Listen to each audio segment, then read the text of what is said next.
Hi hello welcome back to my YouTube channel. ಇವತ್ತು Ugadi special ಏನಪ್ಪ ಅಂತಂದರೆ, ಯುಗಾದಿ ಹಬ್ಬ ಆಗಿರೋದ್ರಿಂದ ದೇವಸ್ಥಾನಕ್ಕೆ ಹೋಗಿ ದೇವಸ್ಥಾನದಿಂದನೇ ಶುರು ಮಾಡೋಣ ಅಂತ ವಿಡಿಯೋನ ಶುರು ಮಾಡ್ತಾಯಿದ್ದೀನಿ. ನೋಡಿ, ಯುಗಾದಿ ಹಬ್ಬಕ್ಕೆಲ್ಲ ಕ್ಲೀನ್ ಮಾಡ್ತಾಯಿದ್ರು, ಆವಾಗ ರೆಡಿ ಮಾಡ್ತಾಯಿದ್ರು. ಹಾಗೆ ನಾವು ಪೂಜೆ ಮುಗಿಸ್ಕೊಂಡು ಬಂದು ಅದನ್ನೆಲ್ಲ ವಿಡಿಯೋ ಮಾಡಲಿಲ್ಲ ಪೂಜೆ ಮಾಡೋ ಟೈಮಲ್ಲಿ.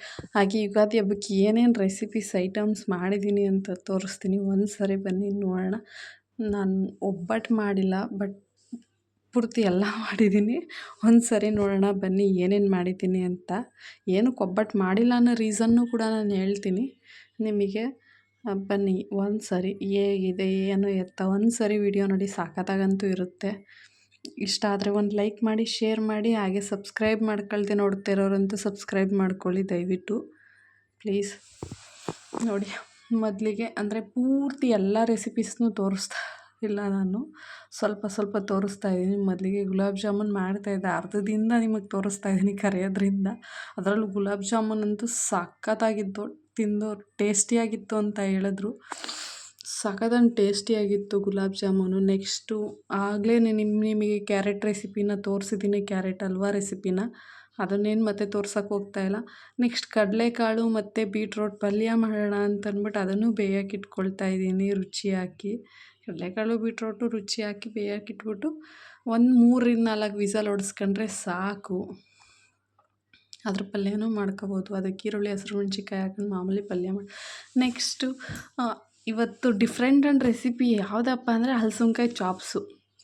ಅದನ್ನು ಯಾವ ರೀತಿ ಮಾಡೋದಂದರೆ, ಸೇಮ್ ಚಾಪ್ಸ್ಗೆ ಯಾವ ರೀತಿ ಮಸಾಲೆ ಆಡಿಸ್ಕೊಳ್ತೀರ ಅದೇ ರೀತಿ ಮಸಾಲೆ ಆಡಿಸ್ಕೊಂಡು ಎಣ್ಣೆ ಈರುಳ್ಳಿನ ಹಾಕ್ಕೊಂಡು ಸ್ವಲ್ಪ ಹೊತ್ತು ಈರುಳ್ಳಿ ಬಾಡೋವರೆಗೂ ಫ್ರೈ ಮಾಡಿಬಿಟ್ಟು, ಈರುಳ್ಳಿ ಸ್ವಲ್ಪ ಬಾಡಬೇಕದು, ಬಾಡೋವರೆಗೂ ಫ್ರೈ ಮಾಡಿ.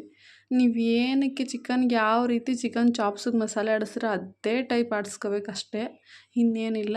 ಚಿಕನ್ ಬದಲು ನಾವು ಹಲಸಿನ್ಕಾಯಿನ ಹಾಕ್ತೀವಿ, ಕಟ್ ಮಾಡಿ ತೊಳೆದಿಟ್ಟಿದ್ದಂಥ ಹಲಸಿನ್ಕಾಯಿನ ಹಾಕಿ ಚೆನ್ನಾಗಿ ಫ್ರೈ ಮಾಡಿ, ಅದೇ ಮಸಾಲೆ ರುಬ್ಬಿಟ್ಕೊಂಡಿದ್ರಲ್ಲ ಆ ಮಸಾಲೆನ ಹಾಕಿ ಸ್ವಲ್ಪ ನೀರನ್ನು ಹಾಕಿ ಮಿಕ್ಸ್ ಮಾಡ್ತಾಯಿದ್ದೀನಿ. ಯಾಕಂತಂದರೆ ಕನ್ಸಿಸ್ಟೆನ್ಸಿಗೆ ತಕ್ಕಂಗೆ ನೀರನ್ನು ಹಾಕಿ ಮಿಕ್ಸ್ ಮಾಡ್ತಾಯಿದ್ದೀನಿ ಚೆನ್ನಾಗಿ.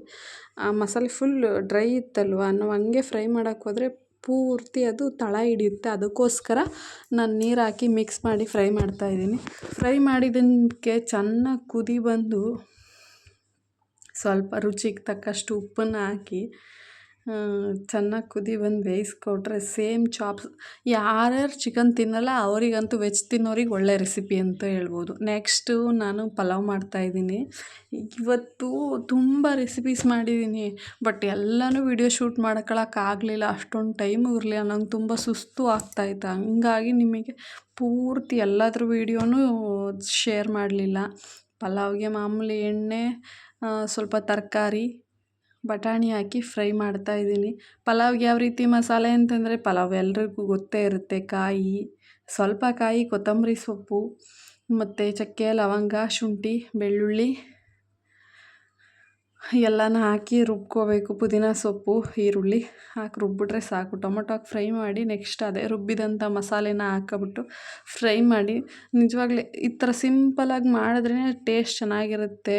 ಹೆವಿ ಮಸಾಲೆ ಹಾಕಿ ಮಾಡೋದಕ್ಕಿಂತ ಸಿಂಪಲ್ ಕಾಯಿ ಇದನ್ನ ಹೇಳಿದ್ನಲ್ಲ ಅಷ್ಟು ಮಸಾಲೆ ಹಾಕಿ ಮಾಡಿದ್ರೆ ಚೆನ್ನಾಗಿ ಫ್ರೈ ಮಾಡ್ಕೊಳ್ಳಿ. ಇದನ್ನು ಕೂಡ ನಾನು ಪೂರ್ತಿ ವೀಡಿಯೋ ಮಾಡಿದಿದ್ರೆ 20 ನಿಮಿಷದ ವೀಡಿಯೋ ಆಗ್ತಾಯಿತ್ತು. ಇದು ಮಾಡಿರೋ ವೀಡಿಯೋನೇ, ಬಟ್ ಅಷ್ಟು ಲೆಂತಿ ವೀಡಿಯೋ ನನ್ನ ಫೋನಲ್ಲಿ ಆಗದೆ ಇರೋ ಕಾರಣಕ್ಕೆ ನಾನು ಅಷ್ಟೊಂದು ಮಾಡಿಲ್ಲ. ನೆಕ್ಸ್ಟ್ ಅದಕ್ಕೆ 1 ಲೋಟಕ್ಕೆ 2 ಲೋಟ ನೀರು ಹಾಕಿ, ಅದಕ್ಕೆ ಅಕ್ಕಿ ಹಾಕಿ, ರುಚಿ ಎಲ್ಲನ ಹಾಕಿ, ಕುಕ್ಕರ್ ಮುಚ್ಚಳ ಮುಚ್ಚಿ 2 ವಿಸಲ್ ಹೊಡ್ಸಿದ್ರೆ ಪಲಾವ್ ರೆಡಿ. ನೆಕ್ಸ್ಟ್ ಕೀರ್ ಮಾಡ್ತಾಯಿದ್ದೀನಿ. ಮೊದಲೇ ಹೆಸರುಬೇಳೆ ಮತ್ತು ನೀರನ್ನು ಚೆನ್ನಾಗಿ ಕುದಿಸಿಟ್ಕೊಂಡಿದ್ದೆ, ಅದಕ್ಕೆ ಹಾಲು ಹಾಕಿದೆ. ನೆಕ್ಸ್ಟ್ ಇಲ್ಲಿ ಶಾವಿಗೆನ ತುಪ್ಪದಲ್ಲಿ ಹುರ್ಕೊಳ್ಳೋಣ ಅಂದ್ಬಿಟ್ಟು ಶಾವಿಗೆ ಹುರಿತಾ ಇದ್ದೀನಿ. ಯಾಕಂದರೆ ಶಾವಿಗೆ ಹುರಿದು ಮಾಡಿದ್ರೆ ಚೆನ್ನಾಗಿರುತ್ತೆ, ಕೀರಂತೂ ಮಸ್ತಂದು ಟೇಸ್ಟಿಯಾಗಿರುತ್ತೆ. ಹಾಗೆ ನೆಕ್ಸ್ಟು ಕೀರಿಗೆ ಏಲಕ್ಕಿ ಕಾಯಿ ಕುಟ್ಕೋತಾ ಇದ್ದೀನಿ. ಯಾಕಂದರೆ ಟೇಸ್ಟ್ ಫ್ಲೇವರು ಸಖತ್ತಾಗಿ ಬರುತ್ತೆ. ಏಲಕ್ಕಿ ಕಾಯಿ ಕುಟ್ಟಿ ಅಲ್ಲೇ ಕುಟ್ಟಲ್ಲ, ಮೊದಲೇ ಮಿಕ್ಸಿಲಿ ಪುಡಿ ಮಾಡಿ ಇಟ್ಕೊಳ್ಳೋದ್ಕಿಂತ ನಿಜವಾಗ್ಲೂ ಅಲ್ಲೇ ಕುಟ್ಟಿ ಅಲ್ಲೇ ಹಾಕಿದ್ರೆ ಫ್ಲೇವರ್ ಸಖತ್ತಾಗಿ ಬರುತ್ತೆ. ಅದಕ್ಕೋಸ್ಕರ ನಾನು ಯಾವಾಗಲೂ ಅಲ್ಲೇ ಕುಟ್ಟಿ ಪುಡಿ ಮಾಡಿ ಹಾಕ್ತೀನಿ. ನೆಕ್ಸ್ಟು ನಾವು ಶಾವಿಗೆನ ಫ್ರೈ ಮಾಡಿದ ತಕ್ಷಣ ಹಾಕಿದ್ರೆ ಹಾಲು ಒಡೆಯುತ್ತೆ. ನಾನು ಶಾವಿಗೆ ಫ್ರೈ ಮಾಡಿದ ತಕ್ಷಣ ಹಾಕಿಲ್ಲ, ಹಾಲನ್ನ ಕುದಿಯೋಕೆ ಇಟ್ಬಿಟ್ಟು ಶಾವಿಗೆ ಫ್ರೈ ಆದಮೇಲೆ ನೀಟಾಗಿ ಆರಿದ್ಮೇಲೆ ಹಾಲೊಳಗಡೆಗೆ ಹಾಕ್ತಾಯಿದ್ದೀನಿ. ಯಾಕಂದ್ರೆ ಆವಾಗ ಹಾಲು ಒಡೆಯಲ್ಲ, ಅದಕ್ಕೋಸ್ಕರ. ನೆಕ್ಸ್ಟ್ ಅದೇ ಶಾವಿಗೆ ಬಾಣಲಿಗೆ ಸ್ವಲ್ಪ ಹಾಲನ್ನು ಹಾಕಿ ಮಿಕ್ಸ್ ಮಾಡ್ತಾಯಿದ್ದೀನಿ. ಏನಕ್ಕೆ ವೇಸ್ಟ್ ಮಾಡೋದು, ತುಪ್ಪ ಎಲ್ಲ ಇರುತ್ತಲ್ವ ಅದಕ್ಕೆ. ನೆಕ್ಸ್ಟು ಪನ್ನೀರ್ ಮಾಡೋಣ ಅಂತ ರೆಡಿ ಮಾಡ್ತಾಯಿದ್ದೆ. ಶಾವಿಗೆ ರೆಡಿ ಆಗುತ್ತೆ, ಸ್ವಲ್ಪ ಸಕ್ಕರೆ ಹಾಕಿದ್ರೆ ಶಾವಿಗೆ ರೆಡಿ. ಸೈಡಿಗೆ ಇಟ್ಟಿದ್ದೀನಿ ಅದನ್ನು. ನೆಕ್ಸ್ಟ್ ಪನ್ನೀರ್ ಮಾಡೋಕ್ಕೆ ಅಂತ ರೆಡಿ ಮಾಡ್ತಾಯಿದ್ದೀನಿ. ಪನ್ನೀರ್ ಮಸಾಲ ಫಸ್ಟ್ ಟೈಮಲ್ಲ ಸೆಕೆಂಡ್ ಟೈಮೇನೋ ಟ್ರೈ ಮಾಡ್ತಾಯಿದ್ದೀನಿ ಅಷ್ಟೇ. ನಂಗೆ ಅಷ್ಟಾಗಿ ಪನ್ನೀರ್ ಮಸಾಲ ಎಲ್ಲ ಸೂಪರ್ ಆ್ಯಂಡ್ ಟೇಸ್ಟಿಯಾಗಂತೂ ಮಾಡೋಕ್ಕೆ ಬರ್ತಾ ಇರಲಿಲ್ಲ. ಬಟ್ ನೆನ್ನೆ ಅಂತೂ ಸಖತ್ತಾಗಿ ಟೇಸ್ಟಿಯಾಗಂತೂ ಇತ್ತು. ಮಾಮೂಲಿ ರೆಸಿಪಿ ಬೇಕಂತಂದರೆ ಸಪ್ರೇಟ್ ವೀಡಿಯೋ ಮಾಡಾಕ್ತೀನಿ ನಾನು. ಅಂದರೆ ರೆಸಿಪಿ ಒಂದೊಂದೇ ಸಪ್ರೇಟ್ ವೀಡಿಯೋ ಹಾಕ್ತೀನಿ. ಅಲ್ಪ ಸ್ವಲ್ಪ ಯುಗಾದಿ ಹಬ್ಬದ ದಿವಸ ಏನೇನು ಅಡುಗೆ ಮಾಡಿದ್ದೆ ಅನ್ನೋದಕ್ಕೆ ತೋರ್ಸೋದಕ್ಕಷ್ಟೇ ನಿಮಗೆ ಇದನ್ನೆಲ್ಲ ತೋರಿಸ್ತಾ ಇದ್ದೀನಿ ಅಷ್ಟೇ. ರೆಸಿಪಿನ ಸಪ್ರೇಟ್ ಇನ್ನೊಂದು ವಿಡಿಯೋ ಮಾಡಾಕ್ತೀನಿ. ಅದಕ್ಕೋಸ್ಕರ ವೆಯ್ಟ್ ಮಾಡ್ತಾಯಿರಿ.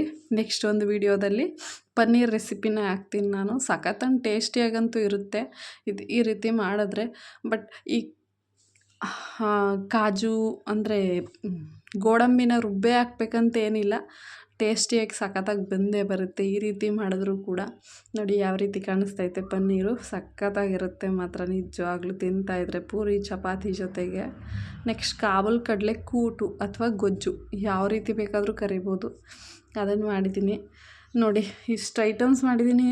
ಏನೇನು ಐಟಮ್ ಮಾಡಿದ್ದೀನಿ ಅಂತಂತಂದರೆ ಸಲಾಡು, ಚಪಾತಿ, ಹೆಸ್ರುಬೇಳೆ ಅಂದರೆ ಕೋಸಂಬರಿ, ಅದು ವಡೆ, ಮಸಾಲೆ ವಡೆ, ಕೀರು, ಪನ್ನೀರು, ಪೂರಿ, ಕ್ಯಾರೆಟ್ ಹಲ್ವ, ಮತ್ತು ಕಾಬೂಲ್ ಕಡಲೆ ಕೂಟು, ಗುಲಾಬ್ ಜಾಮೂನು, ಗೀ ರೈಸು, ದಾಲು ಎಲ್ಲವನ್ನೂ ಮಾಡಿದ್ದೀನಿ. ನಿಜ ನಂಗೆಲ್ಲನೂ ಹೇಳೋಕ್ಕೂ ಆಗ್ತಾಯಿಲ್ಲ.